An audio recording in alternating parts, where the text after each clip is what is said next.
my awesome dancing. No, I saw your dancing. Well, they didn't see your dancing, but I saw your dancing. I don't know. I think that maybe that was a good thing that they missed that. oh, shock and appalled. Shock and appalled. Okay, let me go refresh my coffee and then we can go live. Oh, I already went live, but that's okay. Go refresh your coffee. Live as in hitting record on the podcast is what I meant. Gotcha. Hey, everybody. How's everyone doing today? Let's see who's here. Kodiak Moonwolf, hello. Raven Anime, Stadia Pro Gaming, Night Razor. Night Razor said a bunch of stuff about CPU stuff. If you know things about CPUs, then maybe you can answer Night Razor's question. Bone Dead Fossil, Grinoldi, Owen LLC, Darren Phil, Highly Intelligent Rabbit, Jerome. Whoa, chat just jumped on me. Phil, I already said. Justin, Brett, Jay, Sean, Stream Elements, Fletcher Wilkinson. Dude, you have got a cool name. Natius.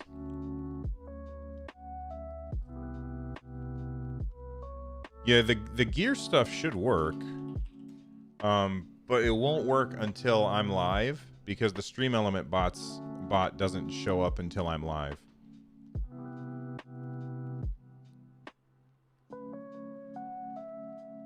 Ian McEnany. I think I got it. What's up? All right, now this is a hell of a name. Messi Milano Bevilacqua. Did I get it? Let me know. Hey there, Simba. I'm trying to figure out how to say people's names while you were gone. Hey there, Akoma. So we changed the name of the second cat we just got. Of the what?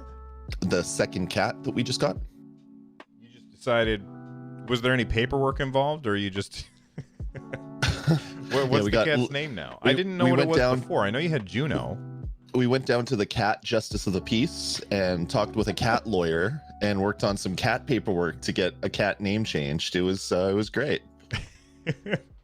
No, when we got him, his name was Turner from the Humane Society. So that was what the name that they gave him. Oh, okay. And I mean that's fine. Turner's fine. I'm gonna turn my brightness down a little bit because that was super hot.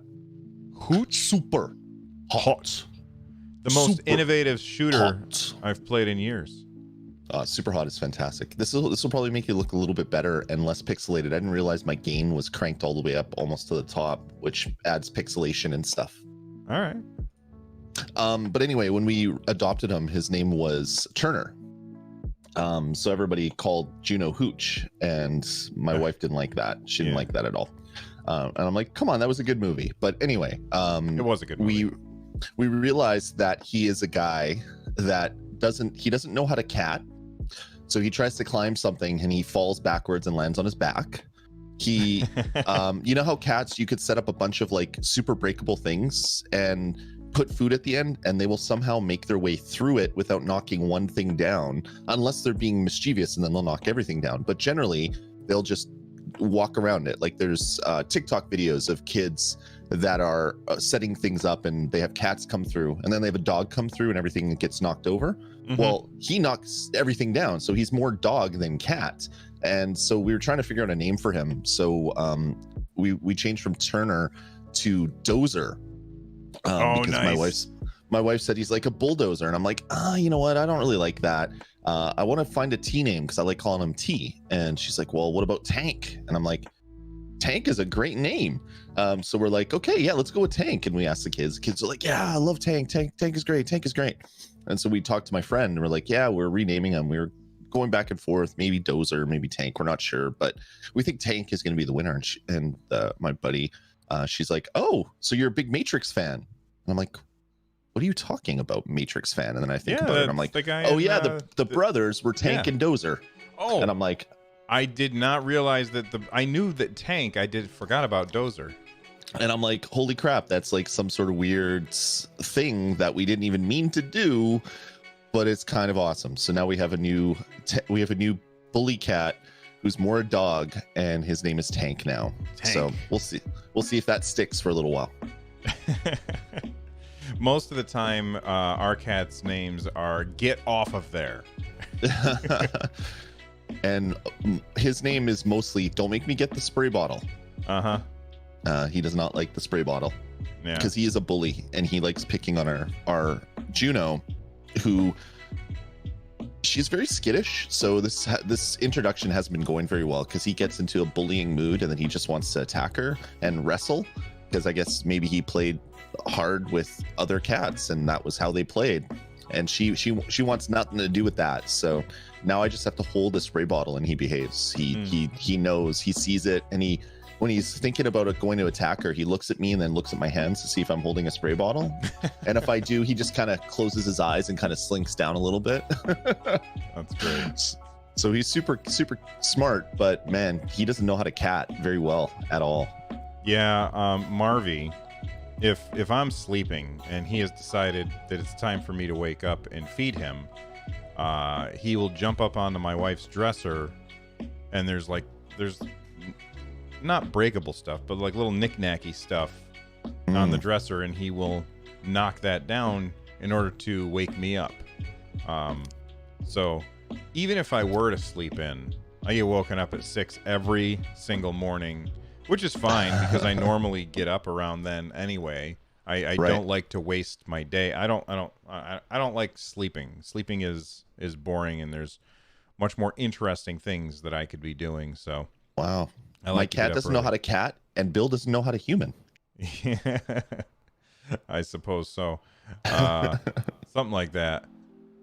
But yeah, our cats are Marvel and DC, and they are both very, very attention hungry cats. Even though they are like 6 years old, they're still like, pay attention to me, human.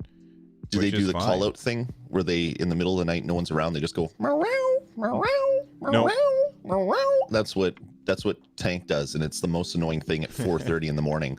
Like, shut up. But then I read a thing, if you say anything to them, it validates the behavior, even if it's good or bad. So we just have to sit there and like grit our teeth and cover our heads with another pillow until he decides that he's bored, and then he goes and finds a toy mouse to play with or something. Yeah, our cats are very vocal during the day, especially Marvy. Marvy will, if he wants attention, he'll blat downstairs, and I'll just yell his name, and he comes up and hangs out with me. All right. Oh, that's awesome. Yeah, somebody said topic. Yeah, the topic is cats today. This is Stadiacast. I don't know what you guys are talking about. We switched over on the 4th of July to a cat only podcast. A podcats. Yeah, damn it, you beat me to it. Even with the delay. Jacob Dickens says, thoughts on Apex Legends or Hyperspace being talked about July 14th. I don't know. I mean, we don't know any more than you do. I would like both of them to come to Stadia. I want all of the games to come to Stadia, because that's my preferred method of playing, because I can play on any screen. So, fingers crossed. Yeah, I agree. I really want a free-to-play game to come to Stadia, so if only to know what the actual policy or plan or move forward thing on free-to-play is going to be on Stadia. I don't really care which free-to-play it is. It could be Apex, it could be Fortnite, it could be Dota. I don't really care. I just want to see some free-to-play thing come, so that we know how that's going to work on Stadia as a platform. Yeah. Sukotronic, thank you very much for the super chat. You are awesome. Appreciate it. All right. You ready to record an episode of Stadiacast? Yeah, let's talk some more cats while MP3s are recording. That's right.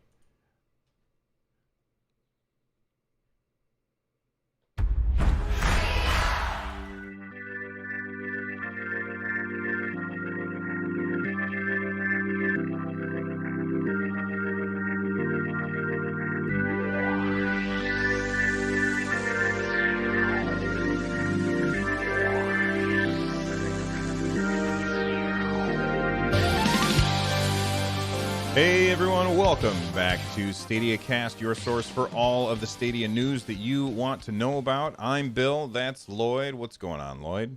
Not much, man. We were spending the whole pre-show talking about kitty cats, not video games. So I'm looking forward to talking about some video games right now. Absolutely. Before we do talk about those video games, we want to let everybody know that we record this podcast live over on our YouTube channel, which is youtube.com/Stadiacast. If you join us, then head on over there on Sunday mornings, 10 a.m. Eastern, and you can be here for all that cat talk that happened before the show. If you want to directly support the show and you're here with us live, you can use the super chat feature to get your question featured on the show. We respond to each and every super chat in the second half of the show, which we call crowd play. You can also, if you are here with us live, or if you're not here with us live, you can click on that join button down below the video on our YouTube channel. And that will get you access to videos ahead of time, sometimes when that's possible. It'll also get you access to our community Discord channel for supporters, as well as a bunch of really, really cool emotes for the live streams. All right, Lloyd. Yes, what sir. have you been playing, man? I've been playing a fair bit. Not a lot of time to play over the last little bit, but I've been spending my time. I'm sorry, I'm interrupting. I forgot. We have to thank everybody. We just hit 7,000 subs. Oh, yes. I completely forgot about that. So huge thank you to everybody who has clicked on that subscribe button down below. It really does help. So, man, like, when I saw that, I was like, holy cow, somebody tweeted it at me or messaged on Discord. I can't remember how they told us, but thank you. Yeah. We were slowly approaching 7,000, and I was looking, I'm like, oh, we're 6,900 now. Oh my God, this is going to happen in no time. And sure enough, the next morning we got a tweet that it happened. So you folks are fantastic. The support has been unbelievable. And we're on the slow ride to 10K right now, which is going to be fantastic. You folks are just as crazy for Stadia as we are. So it's great to have a community like this to chat with. All right, what have you been playing? So as I said, I haven't been playing a lot, but I've been dividing my time between ESO and Crayta. I'm in ESO. I'm trying to figure out the best way to level the creation skills, so all the trade skills and stuff like that. I completed the Greymoor main campaign and the Thieves Guild main campaign. I'm going through the Dark Brotherhood campaign. I really love how ESO has these like compartmentalized DLC things. So you don't just go to this zone and pick up a quest randomly. You can say, okay, I want to do the elsewhere content. So you have to pick this one quest, and then that becomes your main quest, and then you can kind of go through and pick up all the side quests while you're there. It's like every single zone is kind of its own little video game, all wrapped up in one larger video game. I'm really enjoying ESO.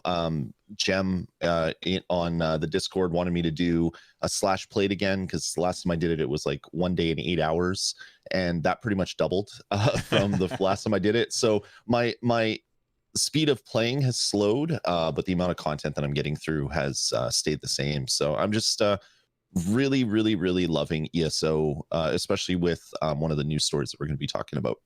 Yeah, I've also been playing a lot of Elder Scrolls Online. That game is fantastic. We've been doing guild dungeons together, so we've got a whole bunch of the guild in ESO is almost.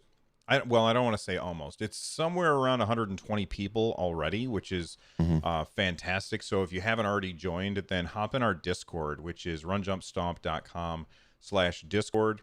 Read the rules, join the ESO channel after you do that, and then you can get somebody to invite you. But we've been going on guild runs using Discord. I've been looking at the Discord and seeing, even when I'm not there, a bunch of people in voice chat working together to play games. And that's just always something that I'm excited about.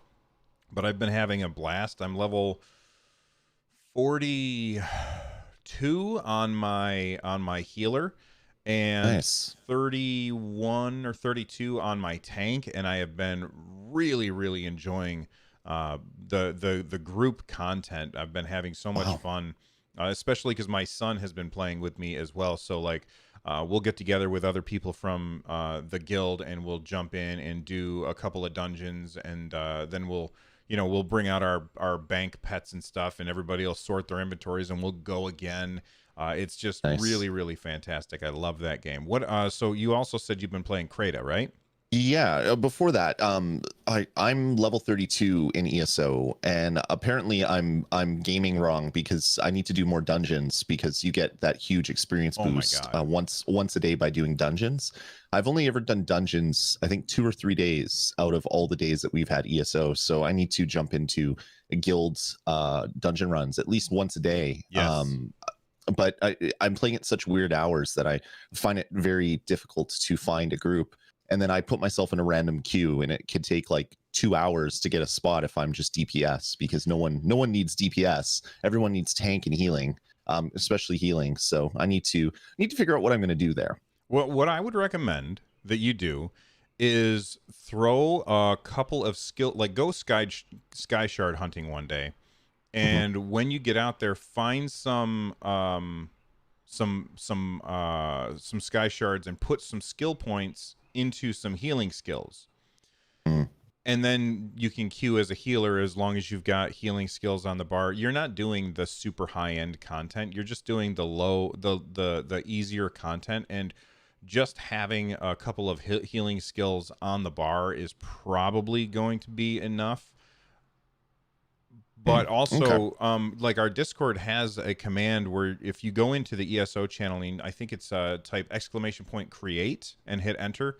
It'll give you like a little link, and you can click on that link and set like I'm going to be playing at this time, and then other people can sign up to join you through Discord. It's really, really good. Right. I haven't had to use it because I've been playing at times when other people are around, and I have a built-in, like, because my son, every time I want to play, he's like, let's play. So I have that lucky. You got to get your kids trained, man. You got 2 kids, you got your wife, you have a full party.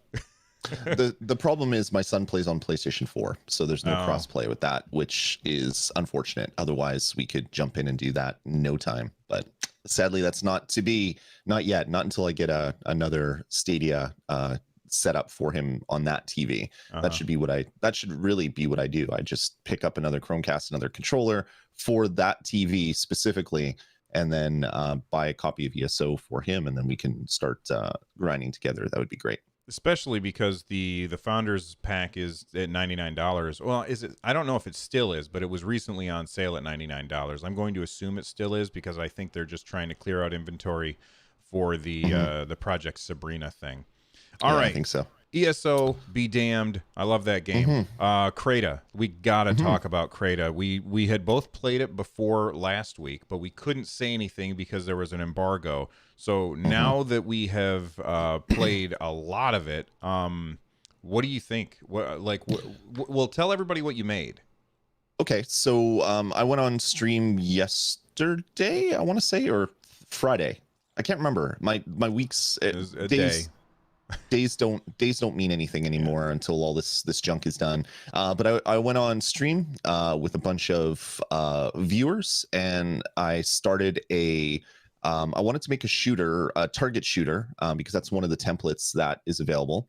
And then I started making a kind of like a moon environment, and I was like, okay, I'm going to create a moon environment shooter thing. So I dragged out the environment a little bit. I added a bunch of moon rocks and some like looks like tubes of things like that, and created like a crash spaceship. Figured out how sound works because I hadn't actually played with sound in any of the tutorials or noodling around that I was doing.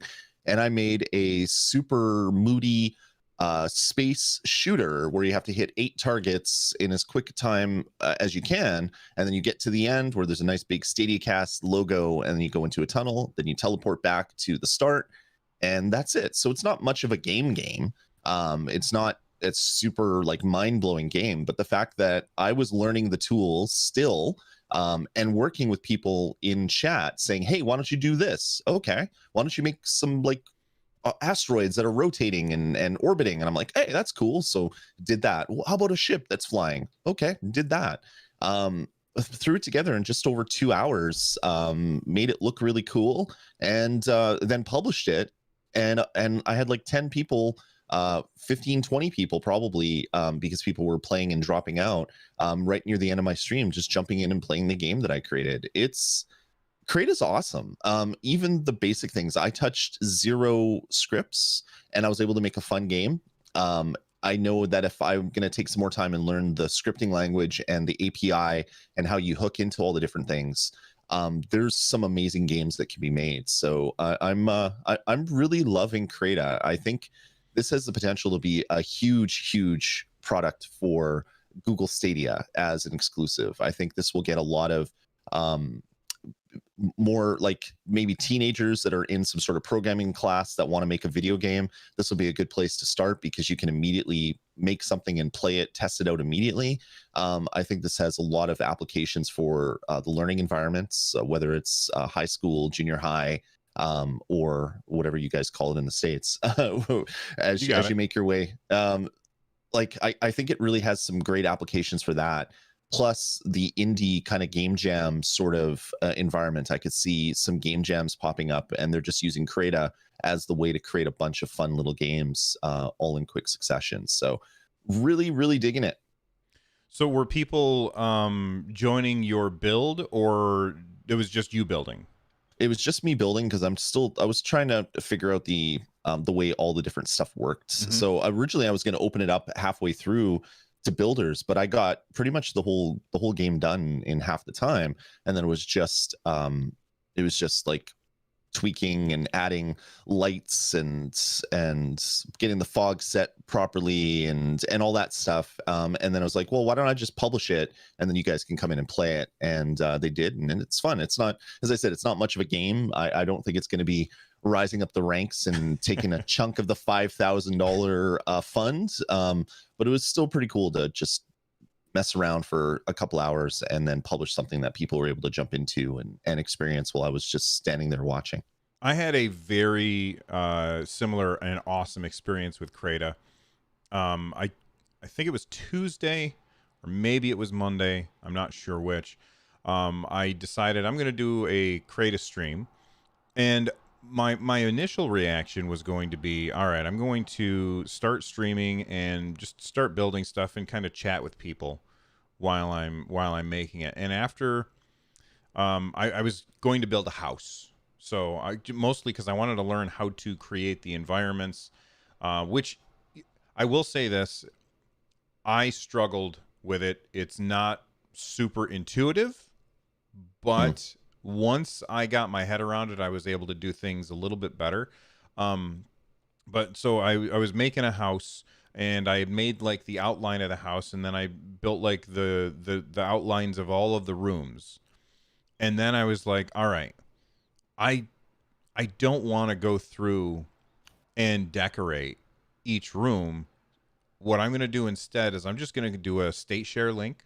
And so I did a state share link, and I dropped it in. First, I dropped it in the members area because I didn't know how many people would jump in. So I dropped it in the members area of our Discord. So we had 2 or 3, I think it was like 3 or 4 members showed up. And I was like, all right, this is going pretty well. Let me get more people in. So then I dropped it in the YouTube chat, and a bunch of people in YouTube I think I had probably 20 people in the game with me. And then they just started decorating the house and putting windows up and outhouses and monorail trains, and like there's now a river behind the house and some mountains, as well as a couple of boats and a fence and a volleyball court and an indoor pool, and all of these things in the span of 3 hours. It was so absolutely fun. Somebody, for those of you who may not be aware, we have like this room that I'm recording in is called the Nerd Nest. That's what my wife called it because like this is like the man cave, but I don't do anything manly in here, so we called it the Nerd Nest instead. And that's like where the name of the Discord came from, is Nerd Nest. So somebody had drawn on like one of the walls in the building Nerd Nest, and I thought that was really, really cool. Yeah. I had an absolute blast doing that, and I'm going to save that as like a hangout space, and I'm going to continue. Like the next time I do a Crayta stream, I'll probably say, "Hey, let's work on floor number 2, or let's continue this thing." Although at the very end, somebody screwed everything up. Like different rooms all shifted around and changed, and I wasn't sure what to do. And one of the devs happened to be in stream answering questions and stuff, and they hopped into the game afterwards and were able to fix everything because they knew how stuff works. So that was really cool too. But it was awesome, and I'm loving Crayta. Did you make anything else, or was it just that one thing that you made? Oh, that's the only thing that I've made and shared publicly. I've been fooling around with some of the other templates. The one thing I can't figure out how to do is how to delete stuff, like a game. So You archive it. Yeah, but I don't want to archive it. I want it to be gone forever and to never be seen again. And it doesn't seem to be a way to do that yet.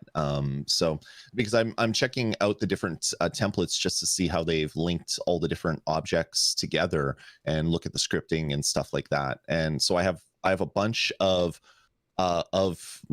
like levels which I'm never going to touch again. I just created them to check out all the different templates, but I'm sure that'll be coming down the road. But yeah, I'm really liking it. What I really want to do is figure out how to get the scripting working. So I was tooling around with some of the Lua stuff, and I'm not quite there yet. I got to figure out how the API works, how you can target the different entities that are in your world and link them together with different functions. Like this, you interact with this thing, okay, it fires off this function which then hits this script and does this thing. I'm not quite there yet, so that's going to be my next big thing. I was spending so much time figuring out how the editor works because it's not super intuitive, but it's also not difficult once you wrap your head around it. So that's mainly what I've been doing in Crayta. I think it's going to be huge. People are saying that that Crayta is going to be one of the biggest games ever. I don't think that is possible yet. I think Stadia needs to have a lot more than say 1 million people playing it. But the fact that it could be brought into through Google Classroom into schools, and kids could come in and make a quick game and learn how to program. I think if nothing else, that's going to be a huge part of what's going to make Crayta huge. If that actually happens, which is what the devs of Crayta have said that they want, and they're partnering with Google, so maybe something like that is already in the works. But yeah, I'm really enjoying it. I've played a lot of Little Big Planet. Never had as much fun creating a level in Little Big Planet. I used to play a lot of Disney Infinity with the kids, and there was ways to grab different toys and link them together so you could have triggers and actions and things like that. That was fun, but nothing on the same level as building just a stupid little game in Crayta and then having my kids come play it. It's amazing. I'm super happy that it's on the platform, and I can't wait to see what people do with it. Yeah, so I've dabbled a little in the scripting because I ended up making a second game that I'm working on. That first one is just gonna kind of like be a hangout place that I'm gonna let people hang out in. But the second game that I'm working on, which I'm not gonna really say much about, one of the mechanics in the game that I want is to be able to blind everybody so that they can't see something. And so I figured out how to use the Lua scripting in order to do that. Now what I need to do is to be able to put that on a timer and have that happen to just a certain subset of the players. So like you get a power up and bam, you can't see anymore for a moment or for a certain amount of time. But that took me, because I am not a programmer, that took me at least an hour just to figure. And once I figured it out, I was like, I think like the idea that I have for a game, if I told it to somebody who knew how to do this stuff, they would be like, oh, that's a 5-minute deal. But I am severely struggling with it because I don't know what I'm doing. And so I have to, like, I open up the code I look around for, okay, logic dictates that this is what I would change here to change the this thing. So let me change it and see what happens. Nope, that's not what I thought would happen. All Yeah. right, let's put that back the way it is. And this is going to teach people so much. I think it's really, really cool. I'm loving Crayta. All right. Yep.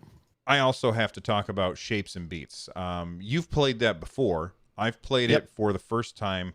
There is a video on our YouTube channel of me playing it for the first time. That game is awesome.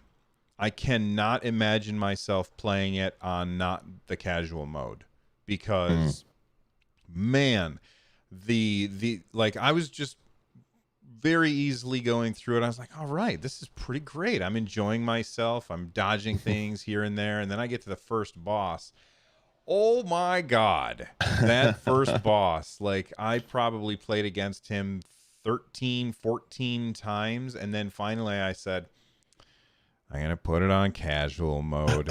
And then I was really irritated because I put it on casual mode and I made it through the entire, I don't know, first 3/4 of the boss fight without getting hit once. And I was like, I'm going to beat this on casual mode without getting hit once. And then I proceeded to get hit like 12 times. So casual mode made it so that I was able to beat that first boss. And then they show you the title card. And then there's this really cool little cutscene. And then you're back in the game. That game is awesome. The music, oh my God. If you like, I guess I would say EDM music, if you like that kind of music, you are really going to like Just Shapes and Beats. I have about an hour and a half under my belt with the game so far. I'm going to keep playing it because it's so good. But, and man, it is really pretty. It's amazing what they can do with so little.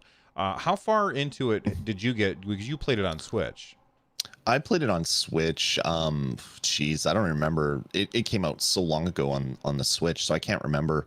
I can remember getting stuck on one of the bosses as well, and just saying, "Yeah, okay, I think I'm done for a bit," and I just never came back to it for whatever reason. I do love shooters, and I love games that are linked to the music that is playing. There's just something about that that just makes my brain go explodey and get super happy. And playing games like Shapes and Beats is great. It's one of those games that is very twitchy, so I'm surprised that it works so well on Stadia based on how terrible everybody online says Stadia is for lag. It just seems that all these games that are supposed to be terrible just work and work amazingly well. So that's probably a game that I'll end up picking up down the road, because getting it on my Switch means I have to download it, I have to install it, and then if I'm installing another game, it's like, okay, you haven't played Shapes and Beats forever. Do you want to archive it? Sure. So you have to go through that whole install and uninstall and garbage process. On Stadia, you just click an icon and you're playing it. So I'll probably end up picking it up down the road on Stadia just to replay it again and hopefully get a little bit further. And yeah, for those of you who don't know, it is kind of like a bullet hell shooter without any shooting. You can't shoot, or at least I can't yet. Maybe I can later in the game. I'm not sure. But it is a bullet hell shooter where you're just trying to avoid getting hit by these objects that are flying all over the screen. And most of the time, I don't like bullet hell stuff, but because it's linked to the music, it's just as I'm playing, I'm like, oh man, they did such a cool thing. I don't know if you ever did this, Lloyd, but back in the 90s, did you use Winamp? Yes, I love Winamp because it really kicks the llamas behind. It really whips. Yeah. I used Winamp, and of course we had those cool visualizers. Like I think it was Milk Drop or something. So you would have your music playing, and then you would open up the music visualizer and you would put it on your screen, and the music would create all of these cool shapes on the screen. And I always loved that stuff, especially, when I was in my partying days. We would have people over, and I would have it I had bought a, this is very off topic. I had bought, when I was in the Army, a Gateway Dimension. And I don't know if you've ever heard of these things, but they came with a 36-inch CRT screen. It was a computer monitor. And so we would land, and it came with a big sound system and everything, and people would come over, and I had all of these MP3s that I would play, and then we'd put on the visualizer thing, and we would have a party, and it was crazy. But that's what Shapes and Beats is like, except now you're playing the weird thing. All right, let me one up you with Winamp. I DJ'd a wedding social, which is kind of like a pre-wedding party that you do in Manitoba. Is kind of a fundraiser for the couple that is throwing a wedding. So you sell tickets to a social, people buy the tickets, they buy their booze there. There's silent auctions, things like that. So it's a thing that is a Manitoba thing, and I don't understand why it's not a worldwide thing, because it's such a good thing for the couples that are about to get married. But I was asked to do the music for it because I didn't have a lot of money to hire a DJ. So I had a computer set up with Winamp and a projector and a visualizer, and that was the wedding that I did. I didn't have a light show, but I had this cool visualizer thing that was going on. So yeah, Winamp, I have a lot of love for that, and iTunes. The visualizer on iTunes is pretty cool as well. Yeah, I don't bother with it anymore, but back in the day, Shapes and Beats is now my music visualizer, and it's really cool. So if you haven't checked that game out on Google Stadia, I recommend it. Even having only played it about an hour, it's really, really good if you like that kind of game. If you don't like that kind of game, then don't go anywhere near it, because it is very much that kind of game. All right, are you ready for the news, Lloyd? Yeah, let's get into it. Let's get into the news. All right, so NBA 2K21 has been announced, and I mean, it's not a huge surprise. It's coming to a bunch of different platforms. It's coming out on September 4th to Xbox, PS4, Nintendo Switch, PC, and Stadia. They also have like another version, which is $99, which I'm not going to get into that stuff. But then it comes out holiday 2020 to PS5 and Xbox Series X. And there's a little graphic that somebody posted on Reddit that shows the current generation, 2K21 current generation, and that's PS4, Xbox One, Nintendo Switch, PC, and Stadia. And then next generation coming out holiday 2020 for PS5 and Xbox Series X. So first off, I don't feel like we need to spend time on the show talking about the $10 price increase for next gen, unless you really want to talk about that part of it.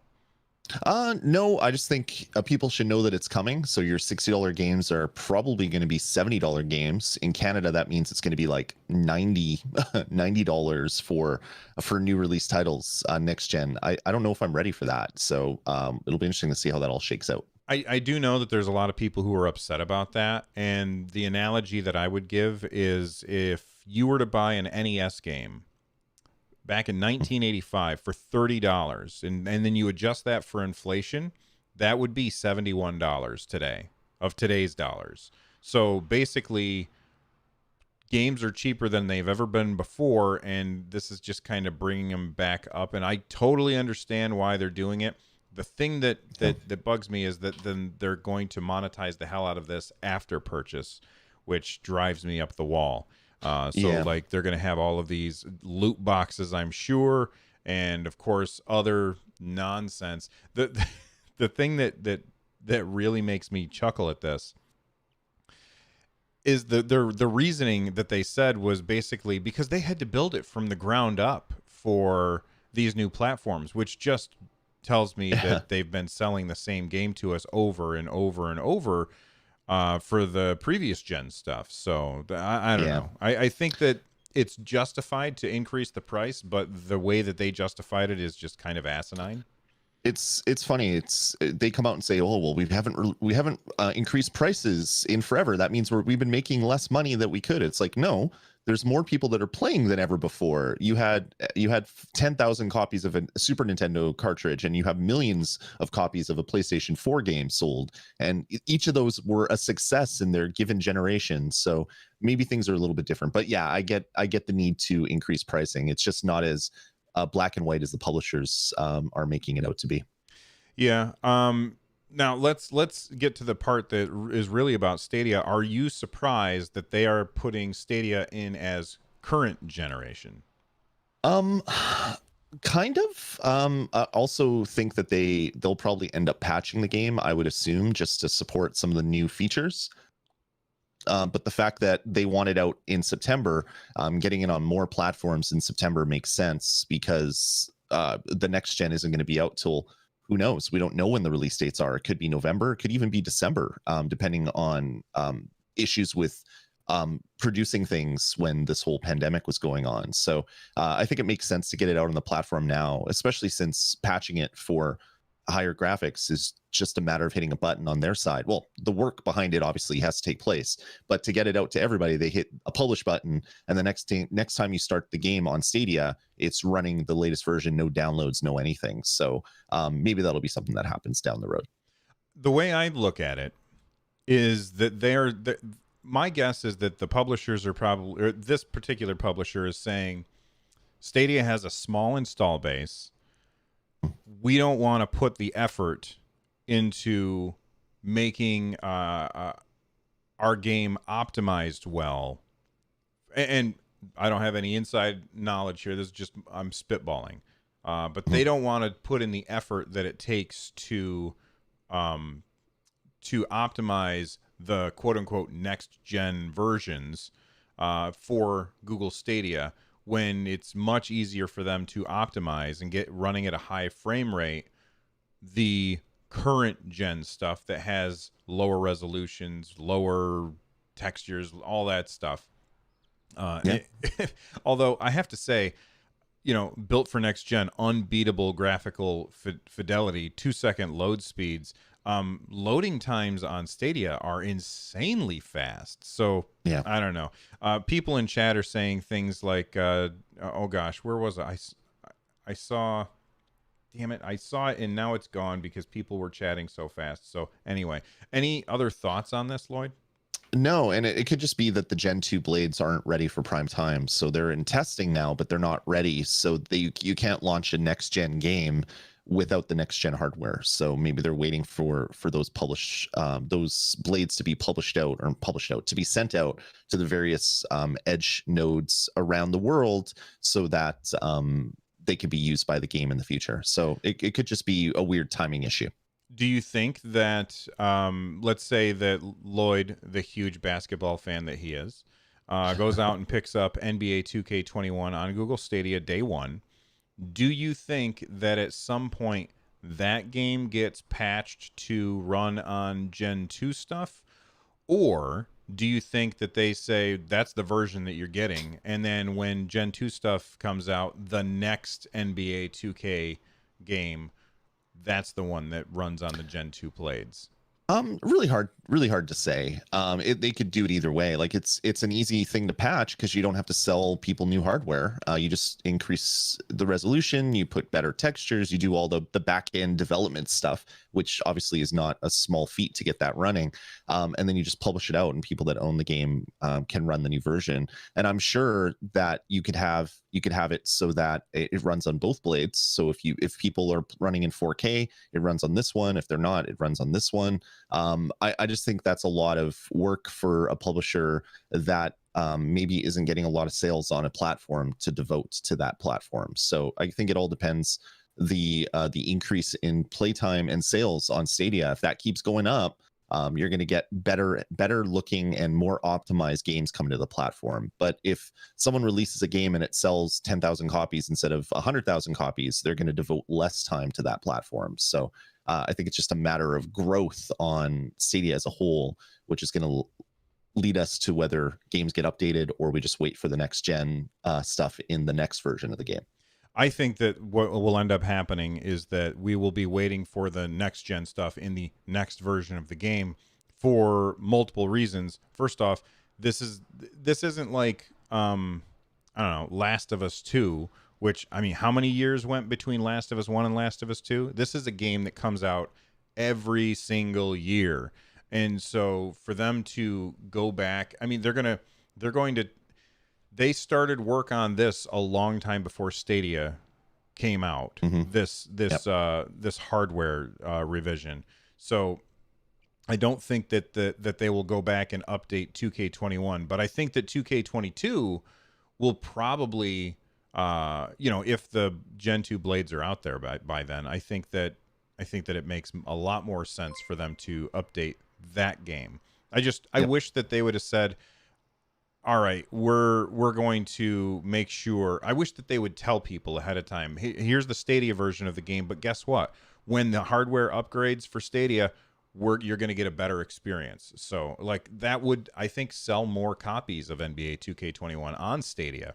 Right now, with them not telling anybody anything, makes me kind of think, I don't know what to do. Even though I would never buy this game anyway, because I don't like sports games, especially simulation sports games, because I'm just so bad at them. Yeah. All right. Yeah. Go ahead. No, I was agreeing with you. I'm the least likely person to buy an NBA 2K game, even though I do like watching NBA from time to time. But if NHL 21 came out and it wasn't the next gen version, I'd be a little bit miffed, because I'd love to see those next gen ice physics. Yeah. I don't know. Oh, okay. I'd love to play NHL on Stadia is basically what I'm saying. Right. Is that also made by 2K? No, that is an EA Sports. It's in the game.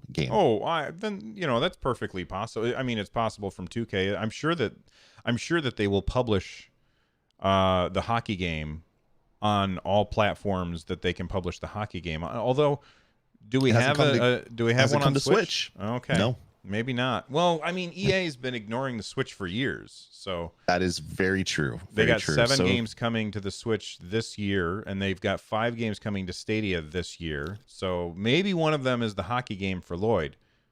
Look at that, maybe. 2 super dinos in one stream. All right. Anything else?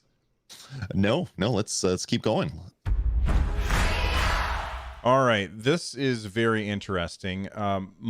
Somebody tweeted at FDG Games, which are the people who made Monster Boy, which if you haven't played it, it's really cool. So good. Make sure that you play it past the point where you're only a pig until you unlock the ability to change into other things. But they tweeted at FDG Games, which, by the way, is a terrible name for a gaming company, because people are going to say FGD or GFD or whatever they're going to say. They're going to get it wrong, and then they're not going to find the website, and I'm not speaking from experience. But they said, hey, FDG Games, isn't the game... I'm sorry, is the game going to have state share option? When will it be available? And FDG Entertainment replied, we don't have a date for this feature yet. Please stay tuned. So when I think of state share, I think of like me doing something crazy in order to make my life real hard, and then doing a state share and saying, can you figure out how to get past this? Because that would be like, that's kind of cool. Yep. How would that work in this particular game? You know what I mean? Like Monster Boy is it just doesn't seem like the kind of game that would be able to utilize state share. What do you think, Lloyd? You beat this game. I don't know.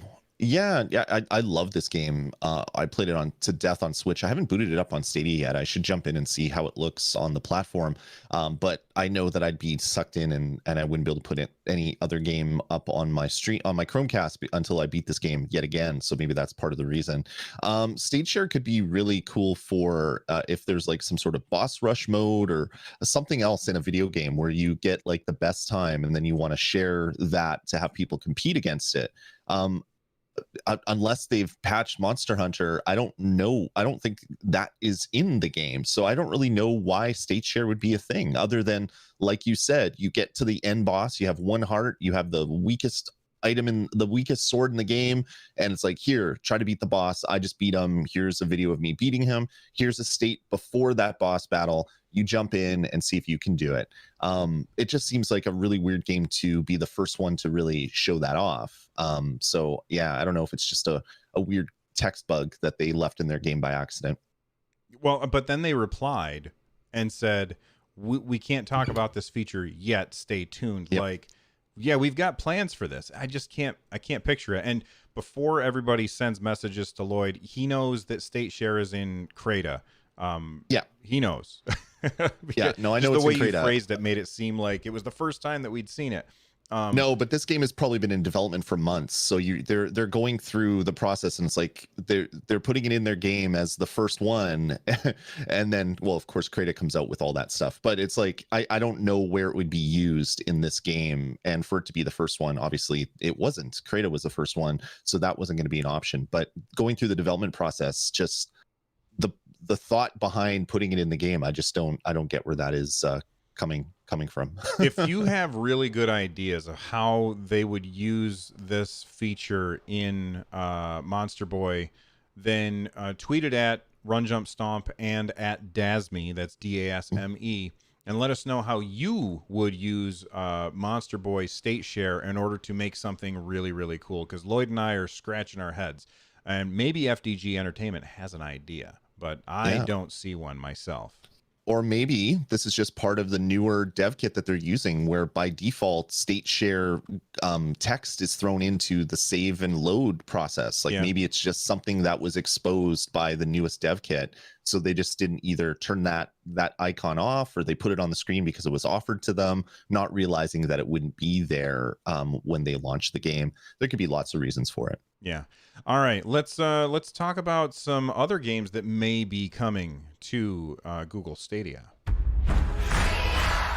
All right. So the ESRB is terrible at keeping information to themselves. If I were in charge of the ESRB, I would say don't post things to your website until the people who are working with us want you to. Because like it's constantly happening where the ESRB website lets people just start browsing through, and we can see games that are rated for Stadia. And so we've got 4 games, and there may be more because I went through the list this morning. I went to esrb.org. I said, show me all the games. I clicked on just show me Stadia games, and then I just went through. There's like 6 or 7 pages, and I was like, is there anything new? This is like my new Sunday morning ritual.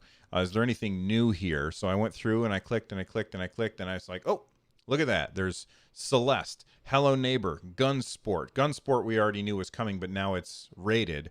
And then One Hand Clapping. So real quick, I'm going to describe these games for the people who've never heard of them very, very quickly. And then we'll talk about, what it means for these games to be on the way to Stadia. So Celeste. Lloyd, you want to tackle that one? Because I know you played the hell out of it. Celeste is a platformer, a very pixel perfect platformer, but not pixel perfect, if that makes any sense. It's made to be used for speed running. You can unlock different powers to get through the levels, but it's one of those games where you die a lot, and until you don't, and then you feel like a genius to get through that level without dying. It was huge on the Switch. It came to all the other platforms as well.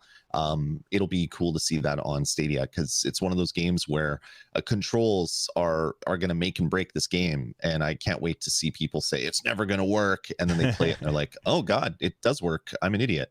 It'll be fun to see those conversations happening online. All right, then there's Hello Neighbor. Hello Neighbor is a stealth horror game that is also kid-friendly, which is kind of a weird juxtaposition of two things. You live next door to this neighbor who you think is up to something sneaky, and so you are trying to get into his house, and like you'll be playing, and suddenly he'll find you, and it'll scare the hell out of you.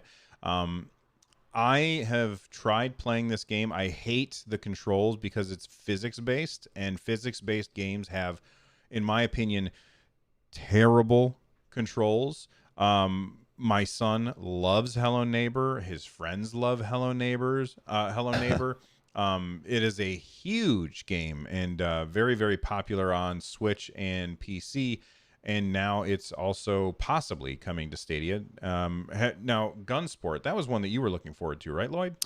That's one that reminded me a lot of a couple games that I used to play back in the day. I want to see more of it before I say it's going to be a good game. It looks very much like a Windjammers kind of game, except it's volleyball instead of like Pong. It looks interesting. The fact that you're shooting balls across the court is just like, can we have the game without guns? Maybe we don't have to put guns in every game. But yeah, we already knew that this one is coming when it was shown off, but it looks like it's been rated, so maybe it'll be coming really soon. And then there's one hand clapping. It says this is a puzzle platformer in which players help a creature traverse a colorful environment within a fantasy world. Players must sing while focusing on pitch.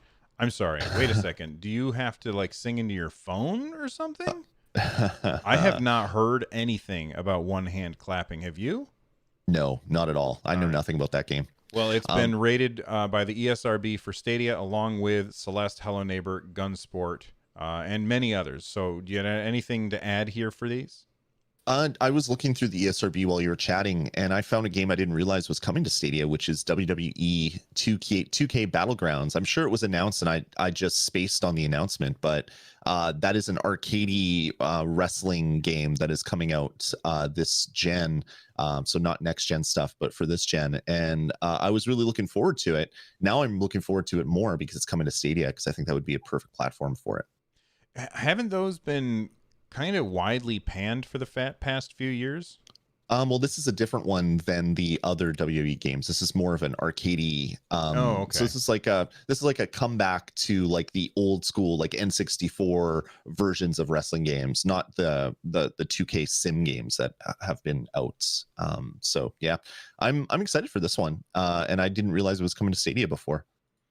Awesome. All right, so let's talk about some patch notes for ESO on Stadia, and I'm just going to bring it up on screen right now and hit the button. There we go. So we just had some patch notes come out for ESO on Stadia, and it says here, improve the load time between logging and reaching character select. And then I don't really care about that. I mean, ESO is a game that takes forever to log in on PC, on PlayStation, on everything. It takes a while to log in on Stadia too, although Stadia is pretty fast. But then they said, fixed an issue where the Stadia stream setting of 1440p resulted in the game incorrectly rendering at 1080p. The game will now render at 1440p when 1440p is requested, and they fixed an issue that would cause overscan, gamma adjust, and audio settings to restart every time that you started the game in gamepad mode. And then there was one more fix where they fixed an issue that caused some textures to appear muddy and lower resolution on Mac and Stadia game clients. So the Stadia version is now looking better than it did before. Have you noticed this, Lloyd? I noticed that when we did a dungeon run, I think it was last weekend. I can't remember who it was. It might have been Jem mentioned it, or maybe it was Kodiak said, hey, I noticed that if you go up to someone and you're looking at them real close, it takes forever for the textures to kind of dry in. So it has kind of like the loose level of visuals, and then you get closer, you wait, and then it loads in all of the enhanced textures and things like that. It was Jem in the chat room said it was him. And it looks like that has been fixed. I was running up to people last night just to see, and it looks like those textures are in a lot quicker. But that's good. That's a really good thing. The game itself looks the same, from like the general environments all look the same. But yeah, when you get up close, the LOD loading of the elements in that whatever scene you're looking at seem to come a little bit quicker. So there's less kind of pop in and redrawing of someone's textures, which is always a good thing. That's a little bit jarring, but it's an MMO, so the graphics don't really mean that much in an MMO, but it's cool to have it look better on Stadia. Yeah. By the way, speaking of Jem, Jem is in our Discord as well, and they have been, I think they've made, 3 games in Crayta already. It's pretty crazy. I'm very excited for what we're going to see in Crayta in 4 months. That's going to be super exciting to see. All right. Yeah. Orcs Must Die 3 did an AMA, And they said something very interesting there. Most of their questions were just about the game itself, and there were a lot of questions saying of people saying, when is this coming to platforms other than Stadia? Which I don't know why they just like, you don't have to buy Stadia in order to play this game, so just try it, for crying out loud. And I understand you might not have the internet for it, but whatever. I mean, if that's the case, then that's perfectly acceptable, and just wait until it comes to your platform of choice. But for everybody out there who has the internet that works just fine, give it a shot, because I think you're going to be pleasantly surprised. On the official subreddit, I don't think a day goes by where somebody doesn't post and it could just be somebody who's trying to game the system or whatever, but somebody posts on the subreddit, man, I thought Stadia was going to be trash, and it's awesome, blah, blah, so that happens like every day. Just try it out. You think you're going to like it. But one of the questions was a release date, and they said, this is their reply. They said, we have a release date, but not one we've made publicly yet. You'll want to tune in on the Stadia Summer Connect on July 14th for more information as to our release date. All we can say right now is it's coming this summer, 2020, so it really is soon. As far as the trailer's concerned, we certainly wouldn't launch without one, so I imagine you'll see one quite soon too. Lloyd, do you think that Orcs Must Die 3 is going to be launched on July 14th, and that they're going to say, and you can play it right now? Because I love those announcements. I really love those announcements, and it's really on Stadia. You really can play it right now, because you hit play and the game is running, unlike downloading a 20 gig game on like PlayStation or whatever. I really hope so. In the past, I've said I'm not super excited about this one, and maybe that's not entirely true. I do want to see it, and I do want to play it. I'm not crazy hyped for it. But I do want to play it, and if this shadow drops on July 14th, I'm definitely going to want to jump in and play that one. All right, me and Lloyd and I are doing a little competing emotes in chat, so do us a favor, everybody. If you're a member, send us those little emotes. Fill up chat with emotes, but not too much. I don't want you to get in trouble for spamming. Okay, we have a bunch of people to thank who became members or sent in super chats during the show. This is going to be our crowd play section. We will be right back. All right. So first off, I have to say thank you to the following people became members this week: Stadia Gamer 201, Emilio Abad, Daryl Smock Jr., Louis B, AK. Okay, those are all the members. Okay, and now we got super chats. So Ray Sherrod sent in a $4 super chat, no message. Thank you very much for the super chat. Sukotronic, we mentioned earlier today. Anthony Talcott sent in a question with a super chat attached. They said, hey guys, so from a streamer perspective, it took a while to get your Discord audience. If Google came out with its own version of Discord, would you move there, or is Discord where you want to be? Lloyd, I'm going to let you start off with this. What do you think? Well, Google kind of had Discord before. It was divided into a bunch of different products that have all been shut down. So I would probably not switch to a Google Discord. I'm going to keep Discord, the Discord community where it is, because I don't want Google Hangouts 2.0 and Google Wave and all the other great things that I used to use just disappear. And then comments are going to flood on this video. But Stadia is a Google product. Aren't you worried it's going to disappear? No, that's different. It's a product that actually people are paying for. It's not a free product that they're trying to sell ads on. So it's a little different.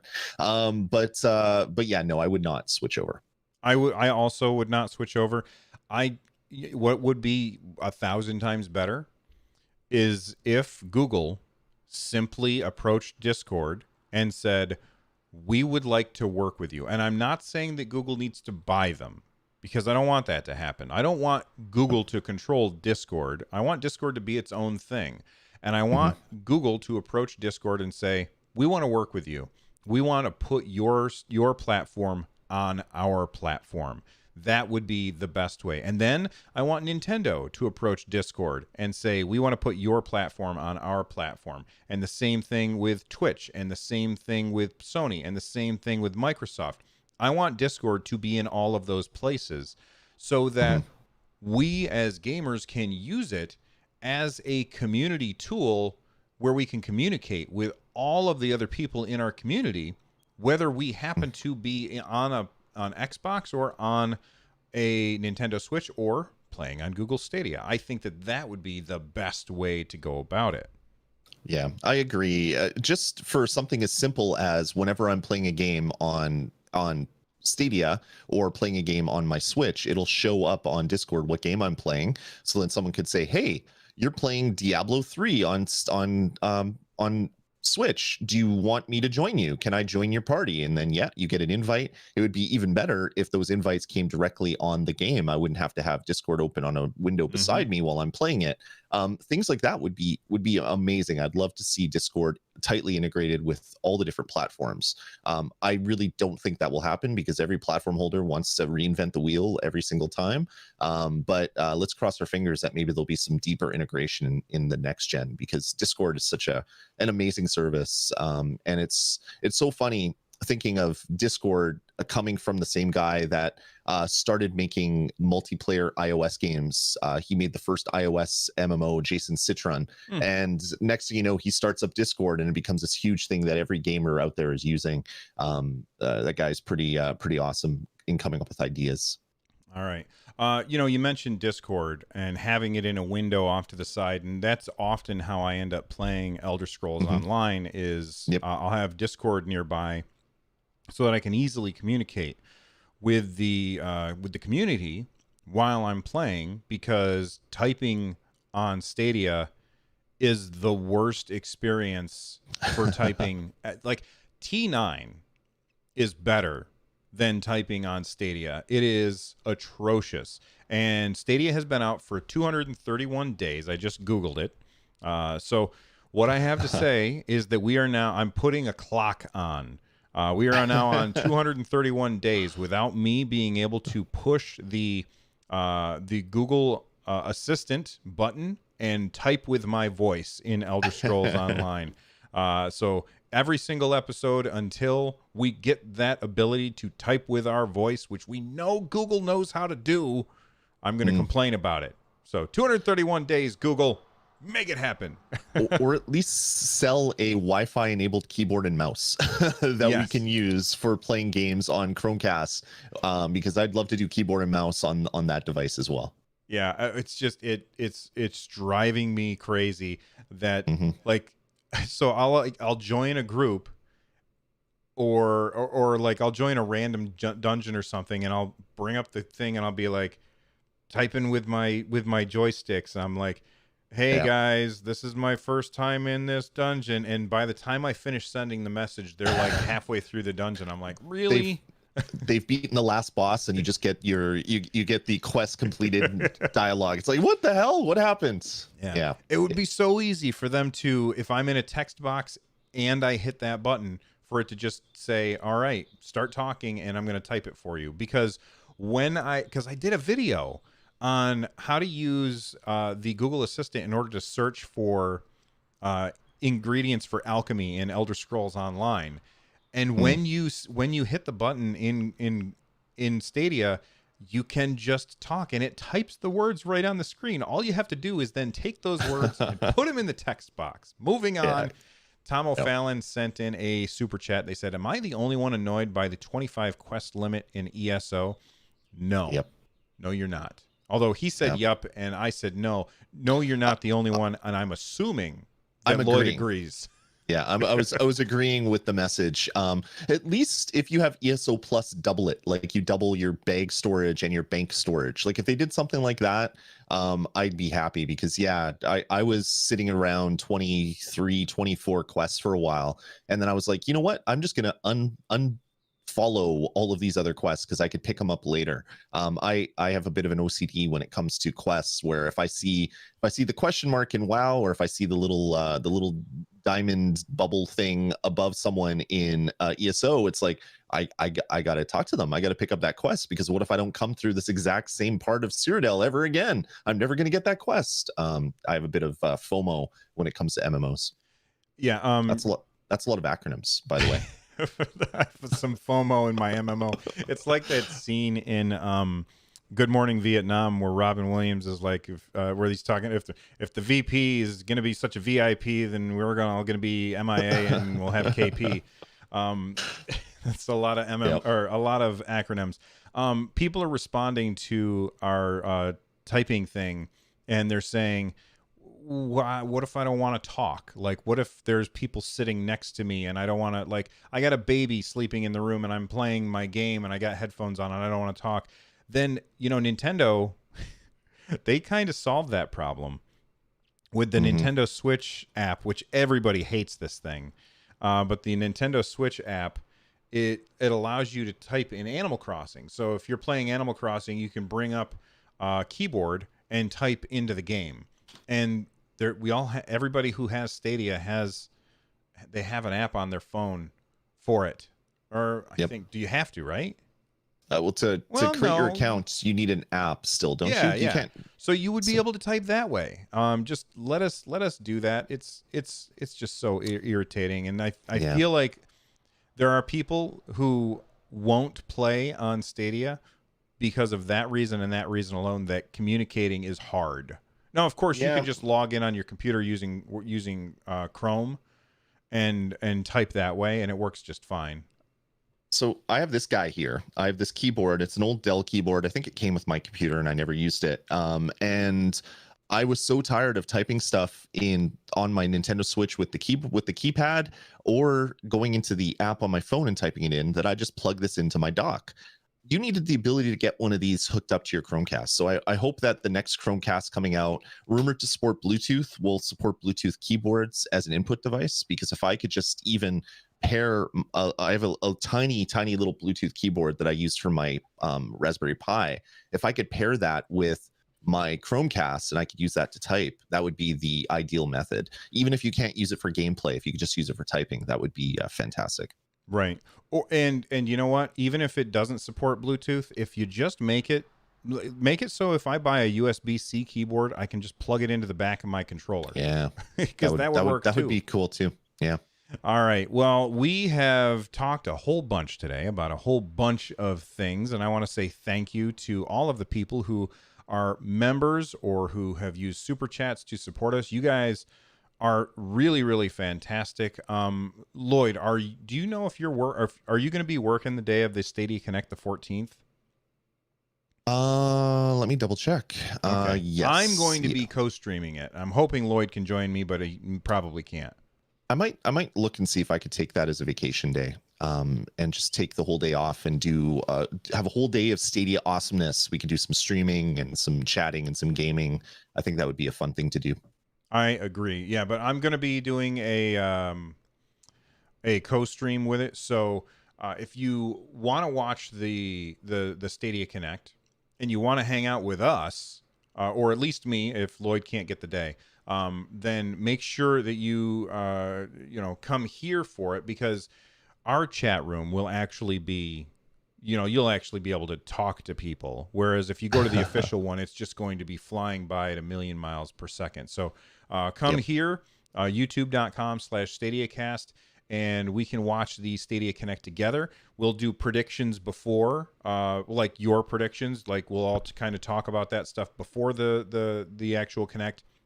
And then we'll have our reactions after the Connect. And then I'm sure that even though Lloyd, if he can't get the day off, if he's working that day, I'm sure that when he gets home, we'll probably try and record something to get something up on the channel for people the next day.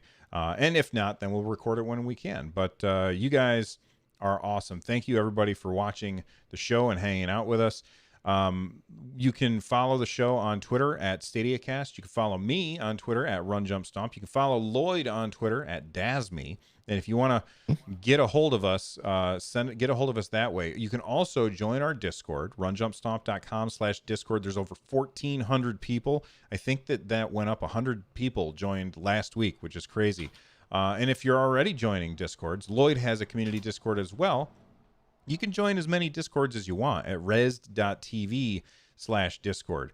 The music that you are about to hear is Subterranean Kamikaze by Zircon. Check out their stuff at zirconstudios.bandcamp.com. Lloyd, it's awesome talking to you today. Same to you, Bill. Have a good one, everybody. Bye.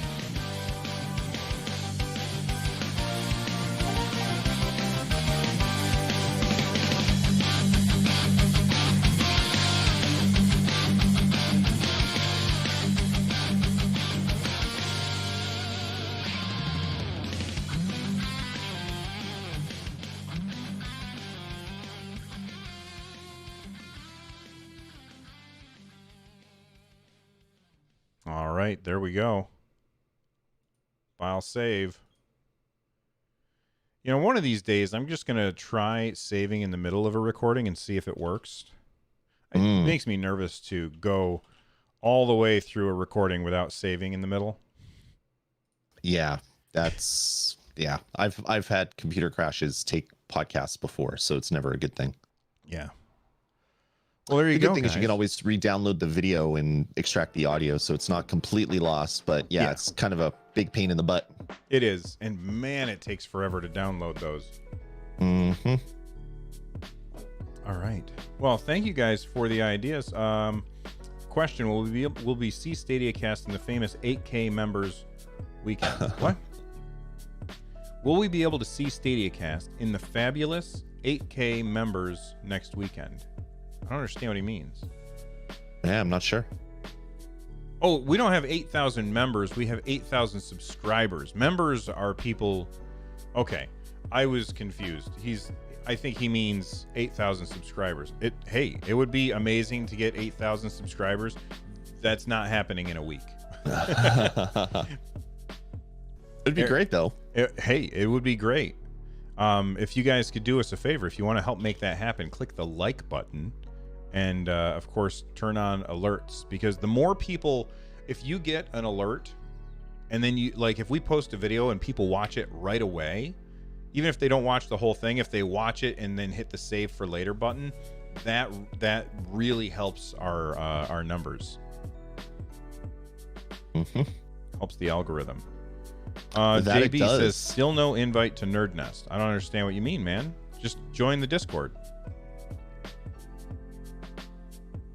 Do you know what he means? Is he on the Discord? I don't see him.